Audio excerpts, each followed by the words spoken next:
Alors, oui, c'était en 1989. C'est mon premier grand voyage en Inde, j'ai passé 4-5 mois.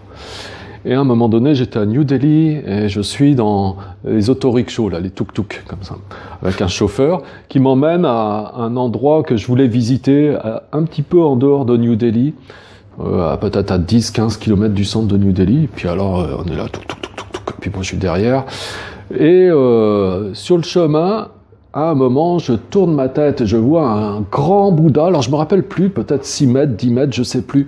Mais c'était vraiment un monument incroyable et c'était une statue de Bouddha. Donc, je me retourne, je regarde et figurez-vous que je baisse la tête comme ça et au pied du Bouddha, qu'est-ce que je vois? Je vois un lama dont je suis très proche qui était là. Et je savais pas qu'il était en Inde. Et on se trouve là tous les deux sur cette planète, au même endroit, sans qu'on sache l'un et l'autre qu'on était en train de séjourner en Inde. Incroyable. Donc, j'ai une réaction immédiate, et je dis au chauffeur, stop, stop, et tout. Et le chauffeur, il se demandait ce qui lui arrivait, et je crie, Lama Gérab. Et lui, il se retourne, et il dit, François. Et du coup, on s'est plus quitté pendant 3 semaines. On a fait un tas de choses ensemble. Alors, entre autres choses, à un moment, il avait changé d'hôtel, parce qu'il était dans un hôtel où il s'estimait pas traité correctement, il était pas content, il avait vraiment envie de changer d'hôtel. Bon, bref, je l'ai aidé à changer d'hôtel, on est allé dans un autre hôtel, et après quelques jours, alors, par rapport au patron de l'ancien hôtel, il commence à m'élaborer, à me sortir un scénario comme quoi il faut appeler le gars de l'ancien hôtel et puis, je sais plus, lui raconter tout un truc, mais pour lui faire vriller la tête, quoi, pour le rendre fou. Alors je me rappelle plus quoi, je serais incapable de dire, mais du coup il me sort tout le scénario, et puis il me dit oui, alors vous allez l'appeler, vous allez lui dire ça, s'il répond ça, vous allez faire ça, etc. Et puis quand il m'a tout expliqué, que c'était vraiment de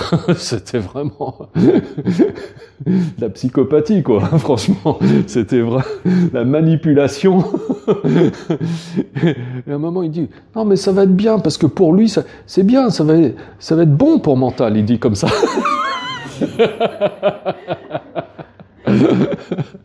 Hein, tout ça pour vous dire et vous illustrer ce que je vous disais tout à l'heure, que de temps en temps, ouais, ça fait du bien à certaines personnes de se rendre compte que ils peuvent tomber sur un os et puis que ils peuvent pas faire tout et n'importe quoi avec tout le monde, parce que beaucoup, je vais pas dire beaucoup, mais on sait tous ici, vous comme moi, qu'effectivement, il y a certaines catégories de personnes qui se conduisent comme ça, qui se conduisent mal systématiquement, de manière irrespectueuse et à peu près avec tout le monde, où on veut toujours être dans la domination, etc., et on ne respecte rien.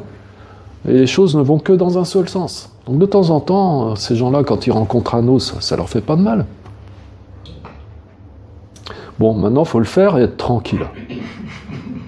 Parce que si on n'est pas tranquille et on est complètement chamboulé émotionnellement, on va faire n'importe quoi. Hein. Donc gardez-vous de faire ce genre de choses si vous n'êtes pas capable d'être tranquille. Parce qu'il n'y a que si vous êtes tranquille que ça va lui servir à cette personne. Mais en tout cas, ne vous punissez pas des erreurs d'autrui. Les gens vous affectent, alors que vous savez que vous conduisez de votre mieux, vous faites de votre mieux, vous êtes honnête avec vous-même, vous êtes honnête avec les autres, et ils vous affectent parce qu'ils vous agressent, ou ils vous jugent mal, ou en tout cas pour vous, ça vous affecte. Pourquoi vous punir des erreurs d'autrui? Ça n'a pas de sens. Donc là aussi, comme je le dis souvent, c'est simplement du raisonnement. Parce que c'est logique, non? Et des fois, en se raisonnant, on solutionne des choses et on prend facilement d'autres habitudes. Là, ne vous punissez pas des erreurs d'autrui.